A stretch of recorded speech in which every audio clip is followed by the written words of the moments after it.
Good morning everyone and welcome to the class.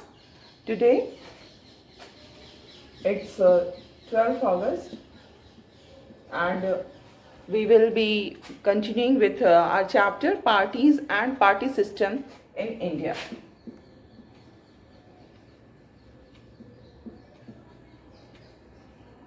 Parties and Party System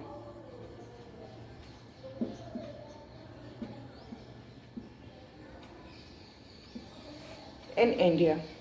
Okay, so under this chapter we have discussed about the results of discussed about the first three general election as well as the state election, and we have seen that in all these elections the Congress was in a dominant position, and we have also discussed about the reasons behind this dominant position of Congress. And now we are discussing about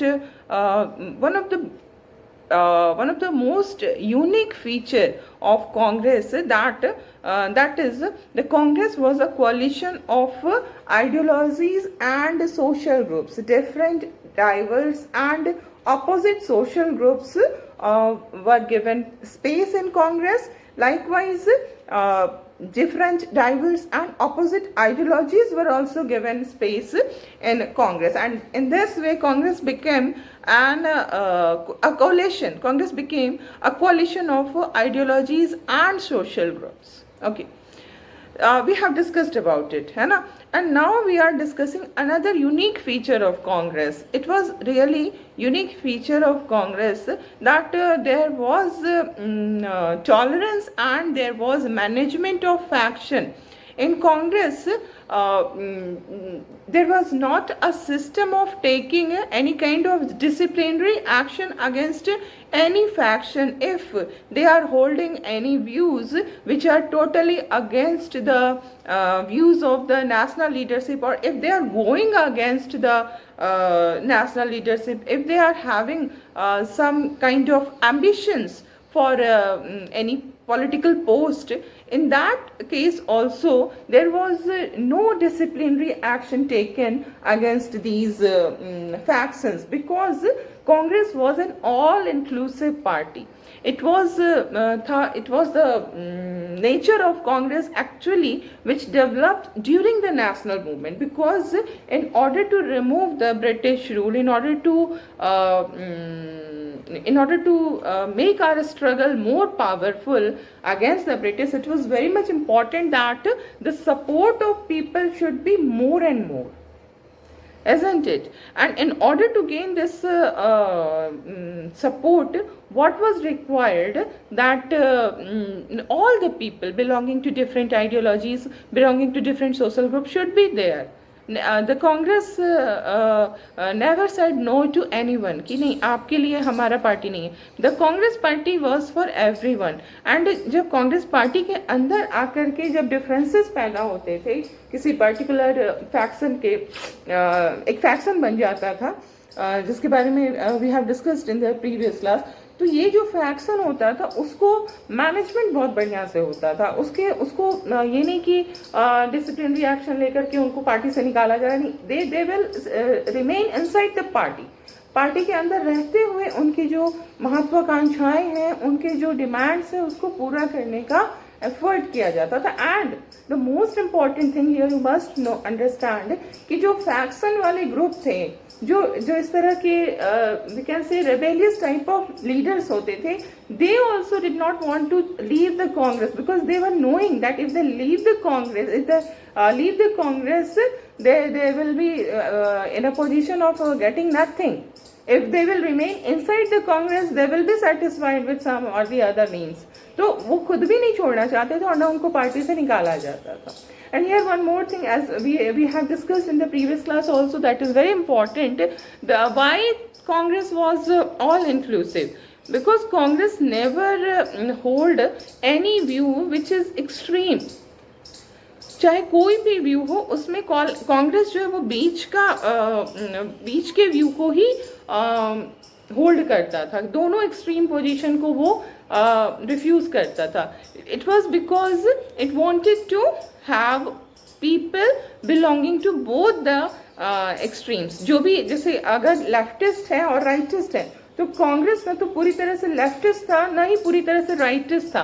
actually इस context में अगर हम कहें तो Congress was a centrist party. Centrist मतलब कुछ leftist के भी element were there and some elements of rightist were also there, है ना. तो इसको हम क्या कहते हैं, इसको हम कहते हैं सेंटरिस्ट पार्टी. क्यों सेंटरिस्ट था? क्योंकि इसको दोनों को लेकर चलना. अगर ये लेफ्टिस्ट हो जाता तो राइटिस्ट छोड़ के चले जाते, अगर ये राइटिस्ट हो जाता तो लेफ्टिस्ट छोड़ के चले जाते. तो इसको दोनों को लेकर चलना था. यहाँ पर एक इम्पॉर्टेंट बात और है which need to be understood. This is the reason Congress was not a party before independence. If we see, Congress was not a party, it was a movement. It was a movement against the British rule. तो कांग्रेस कोई party नहीं थी.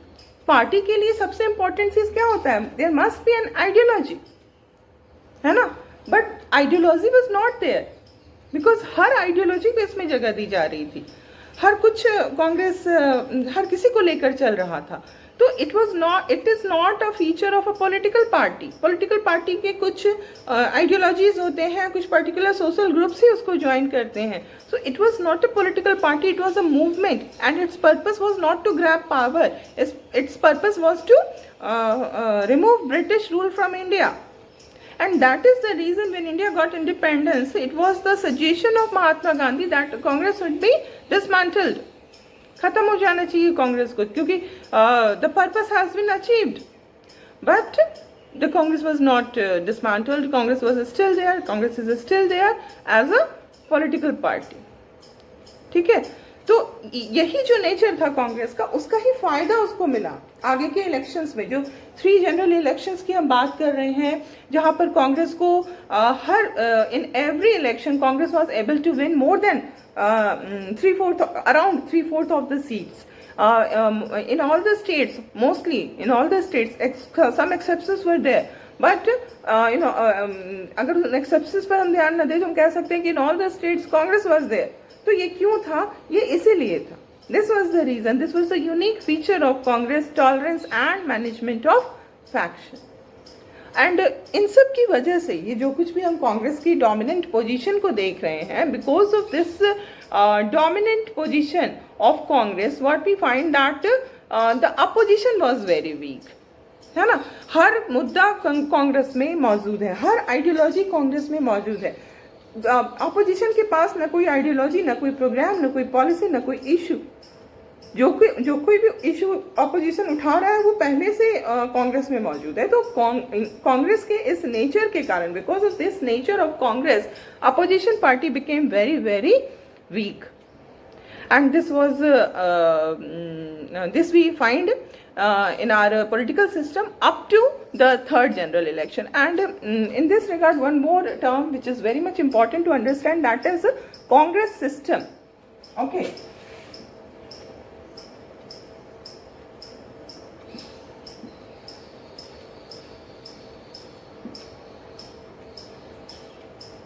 So what is Congress system? What do you mean by Congress system? Actually, अगर कांग्रेस को देखा जाए तो उस समय जो फर्स्ट 3 इलेक्शंस के during this period of first 3 general elections, the Congress was not a political party, but actually it developed as a Congress system. It developed as a system. What do we mean by system? System does not mean that the Congress was able to win more than 3/4 of the seats, or around 3/4 of the seats. Congress was making government at the state level also. This is not the sole reason for giving this particular term to Congress system. अगर Congress system को हम देखते हैं तो ये सिर्फ इसलिए नहीं हम इसको कांग्रेस सिस्टम कह रहे हैं क्योंकि इसको 3/4 सीट मिल रहा है, ज़्यादातर स्टेट्स में इसकी गवर्नमेंट बन रही है, बल्कि कांग्रेस सिस्टम कहने का ये मतलब हुआ this was both at the same time. The Congress party was playing both the role at the same time. Both मतलब कौन सा? Ruling party as well as opposition party. Congress की रूलिंग पार्टी भी थी, कांग्रेस की अपोजिशन पार्टी भी थी. दिस बिकॉज ऑफ दिस, ये जो डिस्टिंक्ट नेचर कांग्रेस का हम पा रहे हैं, इसकी वजह से हम कांग्रेस को क्या कहते हैं, इसकी वजह से हम कांग्रेस को कांग्रेस सिस्टम की का नाम दिया जा रहा है ना। तो यहाँ पर जो अपोजिशन पार्टी थी वो they were existing. It's not कि at that time we have only single party system. No, multi-party system was there. Opposition parties were there. But what we find that they have no role to play. Why it was so? And whenever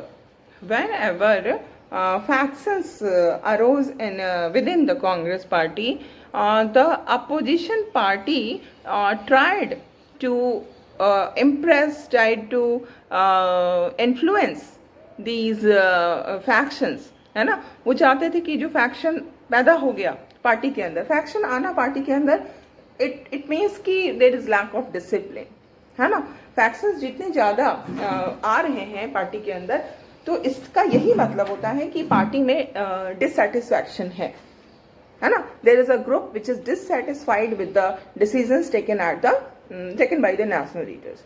तो इस faction को influence करने का बहुत ज़्यादा effort किया जाता था बाय द अपोजिशन पार्टी, है ना। लेकिन फैक्शंस में जो लीडर्स होते थे, उनका भी ये व्यू होता था कि हमको कांग्रेस नहीं छोड़ना है। They were not influenced by the opposition party because they were knowing कि अपोजिशन में जाके कोई फायदा नहीं होने वाला है। अगर जो कुछ भी मिलेगा हमको कांग्रेस के अंदर ही मिलेगा, है ना। तो अपोजिशन का कोई रोल नहीं था उस समय के सिचुएशन में, है ना। अपोजिशन क्या होता है, अगर हम डेमोक्रेसी को देखें तो डेमोक्रेसी में अपोजिशन का रोल होता है अल्टरनेटिव प्रेजेंट करना, रूलिंग पार्टी का अल्टरनेटिव प्रेजेंट करना in front of the people. लोगों को रूलिंग पार्टी जो कुछ भी जिस तरह से गलत कर रही है तो लोगों को उससे अवेयर बनाना, अपनी पॉलिसी, अपनी प्रोग्राम्स, अपनी आइडियोलॉजीज को लोगों के सामने प्रेजेंट करना, ताकि जब नेक्स्ट इलेक्शन हो तो लोग इसके बारे में भी सोचे, लोगों के सामने एक अल्टरनेटिव हो कि yes we have an alternative. हमें जरूरी नहीं है कि जो रूलिंग था हम उसी को दें, बल्कि हमारे सामने एक ऑप्शन मौजूद है। But at that time opposition was not in a condition to present such alternative, है ना। और हाँ, वो गवर्नमेंट पे को क्रिटिसाइज करते थे, गवर्नमेंट को प्रेशराइज करते थे, इन्फ्लुएंस करते थे, लेकिन कोई रोल उनका नहीं था, है ना। और इस तरह से हम देखते हैं कि जो पॉलिटिकल कंपटीशन उस समय हो रहा था, उस समय की पॉलिटिकल कॉन्टेक्स्ट में जो कंपटीशन हो रहा था, that was with in the Congress. That is why it is called Congress system. Factions are there, factions are there, but the leaders of these factions were not ready to leave the party. They wanted to remain inside the party. Party के अंदर रह करके वो party leadership को pressurise कर रहे हैं, criticise कर रहे हैं, और इस तरह से पार्टी लीडरशिप को मजबूर कर रहे हैं कि वो उनके हिसाब से कुछ डिसीजंस ले। तो in this way the Congress was acting in both the roles, it was acting in both the roles, it was ruling party as well as opposition party, and that is why this period of Indian politics is described as Congress system. So this is what Congress system means. It is very important for you to understand. ये बहुत important है. आते हैं इसके questions. Okay. And now we will see the last segment of our chapter, and that is emergence of opposition parties. देखो, हमारी country completely democratic थी, है ना. और डेमोक्रेसी का जो एक बहुत ही इंपॉर्टेंट क्राइटेरिया होता है, that is there should be more than one political party, and this more than one political party was existing in our country. Opposition was there, though we have seen that opposition has no major role to play. Opposition has no significant role to play. Still, it was there, है ना. Opposition थी वहाँ पर, ऐसे हम नहीं कह सकते कि अपोजिशन था ही नहीं.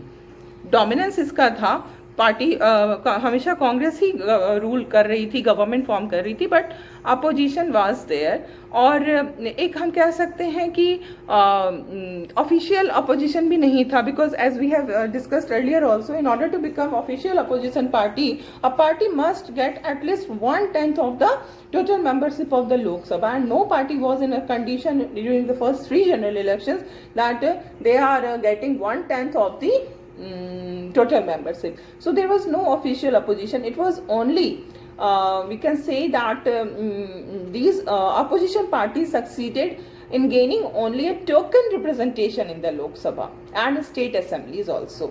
बस एक था कि हाँ they are there, वो रिप्रेजेंट कर रहे हैं, they are there, but they have no role to play. फिर भी हम कहेंगे कि हम इनके इम्पोर्टेंस को ये नहीं कह सकते कि they have no role to play. yes they were not playing any significant role, they were not playing any crucial role, but they have some role.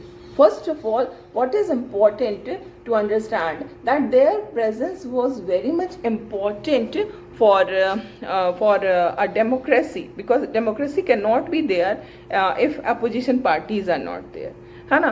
तो उनका होना जो है वो डेमोक्रेसी को पॉसिबल बनाता है, रियल बनाता है. So what is the role of opposition party?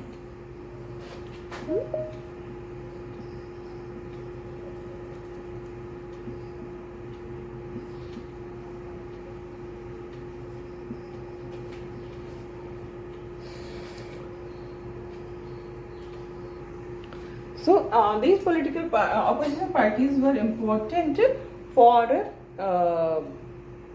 making they gave democratic character.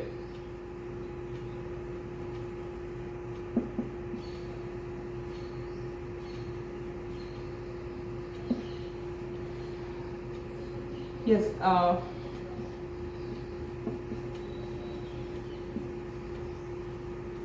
They gave democratic character to the national politics. जो हमारी national politics थी उसको इसने क्या किया? डेमोक्रेटिक कैरेक्टर दिया. Okay, first role. सेकेंड जो बहुत ही इम्पोर्टेंट रोल हम देखते हैं वो ये था कि जो उस समय की अपोजिशन पार्टीज थी उनका जो मेन काम है, अपोजिशन पार्टी का यही काम ही होता है क्रिटिसाइज करना, गवर्नमेंट को क्रिटिसाइज करना, गवर्नमेंट पे प्रेशर डालना. And in this way the ruling party was under check, है ना. And often change the balance of power within the Congress. वो अपने कांग्रेस के अंदर में बहुत सारे चेंजेस लाते रहते थे according to the criticism of the opposition party. अगर उनके किसी भी एक्ट को क्रिटिसाइज किया जा रहा है तो वो फिर अपने आप में चेंज लाते थे. तो ये क्या था? दिस वाज आल्सो इम्पोर्टेंट, क्योंकि किसी भी गवर्नमेंट का अगर क्रिटिसिज्म नहीं होगा तो government will not work accountably. So they make the government accountable. And yes, the second point is,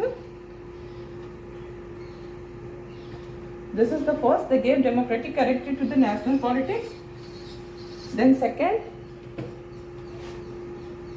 they made the government accountable, है ना.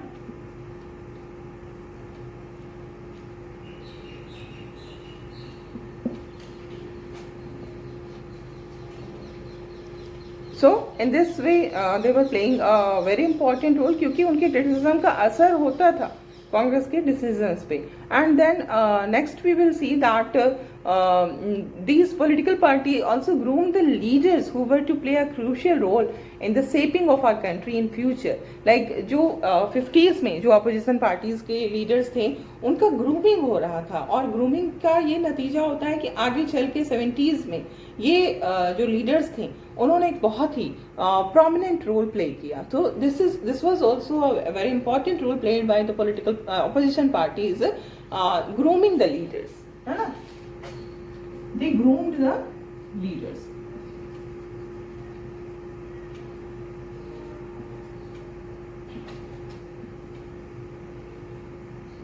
And now what we see that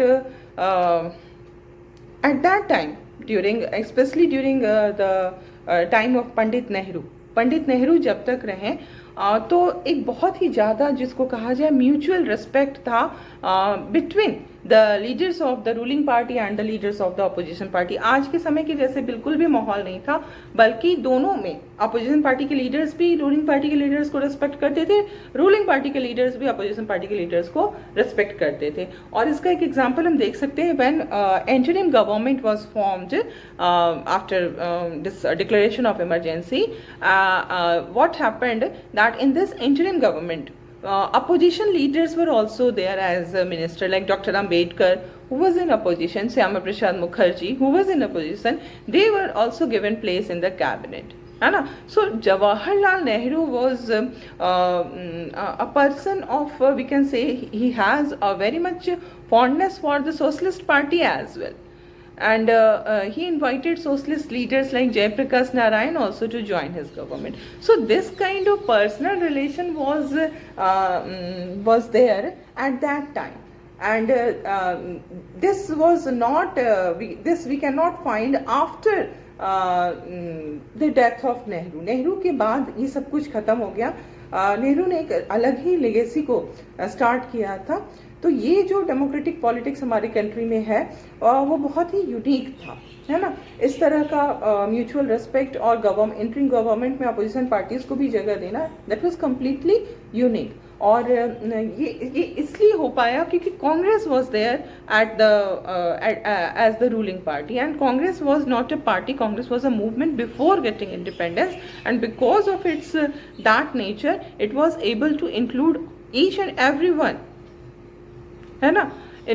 Congress जो था वो हर सेक्शन को अट्रैक्ट करता था, हर ग्रुप को, हर interest को अट्रैक्ट करता था, और इस तरह से इसको एक बहुत ही broad based social and ideological कोalition इसने बना दिया. ठीक है, तो ये जो है ये हमारा इम्पोर्टेंट है, ये हमने कर लिया. What was the role of opposition. And now we will move to, we have done first 3 general election. पहले ही मैंने आपको बताया था ना, 52 में फर्स्ट इलेक्शन होता है, देन 57 में सेकंड इलेक्शन होता है, देन 62 में थर्ड इलेक्शन होता है ना. और 62 में जो थर्ड इलेक्शन होता है उसमें भी कांग्रेस 3/4 सीट ही जीतती है, जैसा कि हम लोगों ने देखा था. बट 62 का जो इलेक्शन था उसके बाद एक बहुत ही मेजर डेवलपमेंट होता है इन द ईयर 1964 मई 1964. That was death of Nehru. Nehru की डेथ हो जाती है, और नेहरू के डेथ के साथ एक बहुत बड़ा, जिसको हम कहेंगे वॉइड जो है, वो क्रिएट हो जाता है. यहाँ पर एक बहुत ही इम्पॉर्टेंट स्टेटमेंट है कि जब नेहरू का डेथ हुआ तो सवाल ये नहीं था कि who after Nehru. It is given in your book. You need to understand the terms. The question was not who after Nehru. Nehru के बाद कौन बनेगा प्रधानमंत्री? Who will become the prime minister of the country? This was not the question. है ना? ये question नहीं था कि कौन प्राइम मिनिस्टर बनेगा. क्वेश्चन क्या था? क्वेश्चन था what after Nehru. So what does it mean? What after Nehru? जिस तरह से नेहरू जो थे वो हमारे पूरे के पूरे पॉलिटिकल सिस्टम के सेंट्रल फिगर बने हुए थे. आपने फॉरेन पॉलिसी में भी देखा नेहरू का the role played by Nehru, है ना. तो नेहरू जिस तरीके से हमारे पूरे के पूरे सिस्टम के सेंटर में थे, नेहरू के डेथ के बाद ये सवाल उठता है कि क्या नेहरू के बाद India will be able to survive as a democratic country. क्या डेमोक्रेसी यहाँ पर सर्वाइव कर पाएगी? What after Nehru? होगा क्या नेहरू के बाद? कैसे ये देश चलेगा नेहरू के बाद? क्या होगा इस देश का? क्या जो डेमोक्रेटिक प्रैक्टिसेस एस्टैब्लिश हुई first 3 general elections and state elections में, क्या वो आगे कंटिन्यू हो पाएगा या फिर सब कुछ खत्म हो जाएगा? अगर वर्ल्ड ओपिनियन को देखा जाए तो इस तरह के बहुत सारे स्पेकुलेशन थे कि बस नेहरू तक ही इंडिया डेमोक्रेटिक कंट्री रह पाया. अब नेहरू के बाद India will not be in a condition to remain as a democratic country.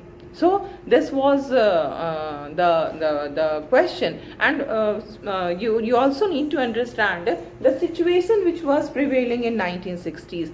1960s, the complete decade is termed as dangerous decade. What is the reason behind terming this decade as dangerous decade. And as you have studied earlier, this politics of planned development, है ना, तो उस politics of plan development में भी we have discussed about it कि 1960s का जो पूरा का पूरा 60 to 70 अगर हम देखें तो बहुत ही ज़्यादा प्रॉब्लम्स से भरा हुआ ये पूरा का पूरा डिकेड था. फर्स्ट ऑफ ऑल 62 में चाइना का अटैक होता है, 65 में इसका इधर पाकिस्तान का अटैक होता है. देन इसी समय में हमारे जो फूड क्राइसिस थे वो भी बहुत ज़्यादा बढ़ गए थे.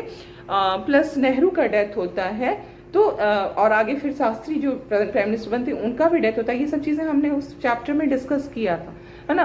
तो अगर हम अभी सिर्फ 1964 में 1964 तक के टाइम को देखें तो जो प्रॉब्लम्स इस समय में हमें फेस करना पड़ रहा था दुनिया अपनी कंट्री को, वो था 1962 का Indo China war attack on India. और जिस अटैक में हम डिफीटेड हुए थे, जिसको कि इसको भी हमने डिस्कस कर लिया है ना.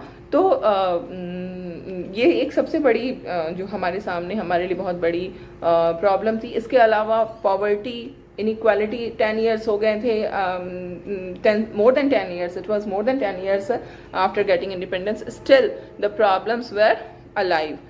पॉवर्टी इनइक्वालिटी अभी भी प्रिवेल कर रही थी, अनएम्प्लॉयमेंट की प्रॉब्लम थी, कम्युनल और रीजनल डिविजन्स थे. तो ये ऐसा लग रहा था कि ये जो सिचुएशन हुआ है और इसी में नेहरू का डेथ होना, तो अब कंट्री जो है वो it will not be able to survive as a democratic country. But ऐसा कुछ भी नहीं हुआ. और हम देखते हैं कि जो नेहरू से जो सक्सेशन होता है वो आ जाता है शास्त्री के पास, लाल बहादुर शास्त्री.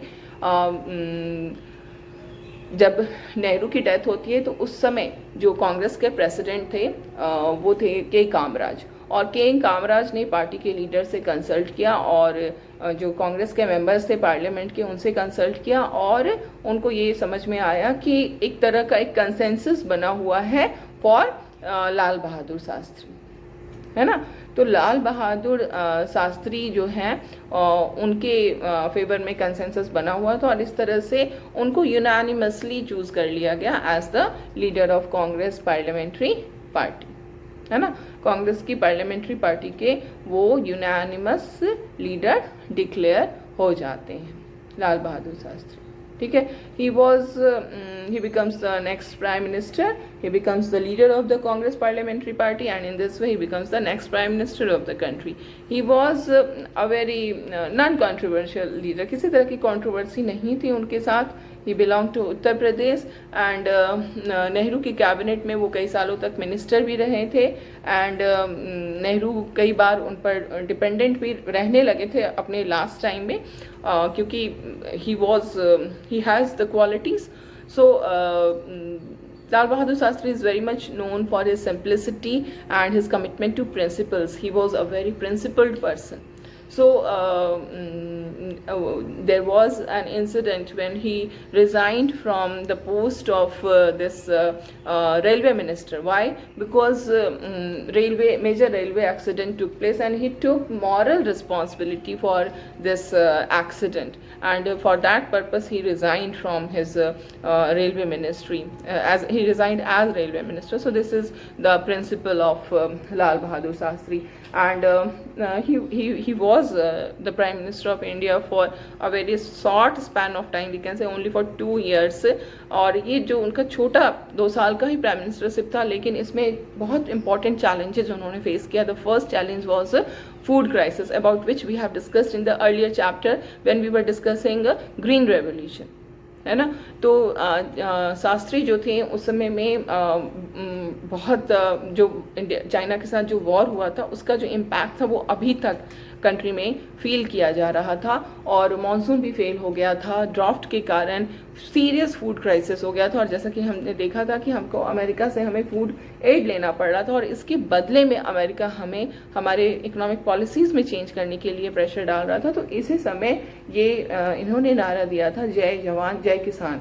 किसान किसानों के लिए इन्होंने ये सब कुछ, ग्रीन रेवोल्यूशन जो हुआ इसकी स्टार्टिंग लाल बहादुर शास्त्री से ही होती है। और इसी के साथ एक और इम्पॉर्टेंट ऐसे समय चैलेंज इनको फेस करना पड़ता है 1965 में, that was attack from Pakistan, जो कि हमने फॉरेन पॉलिसी में नहीं, ये साउथ एशिया में, कंटेम्प्रेरी साउथ एशिया में हमने देखा था, तो कि पाकिस्तान का अटैक होता है 1965 में। और उस समय लाल बहादुर शास्त्री ने उसका बहुत ही बहादुरी के साथ मुकाबला किया। हमारी जो मिलिट्री थी वो लाहौर तक चली गई थी, है ना। उसके बाद रसिया में जनवरी 1966, 10 जनवरी 1966 को ये होता है ताशकंद में, रसिया के ताशकंद में समझौता होता है इंडिया और पाकिस्तान के बीच में, और उसी दिन उनका डेथ हो जाता है लाल बहादुर शास्त्री का। We will continue with this in the next class.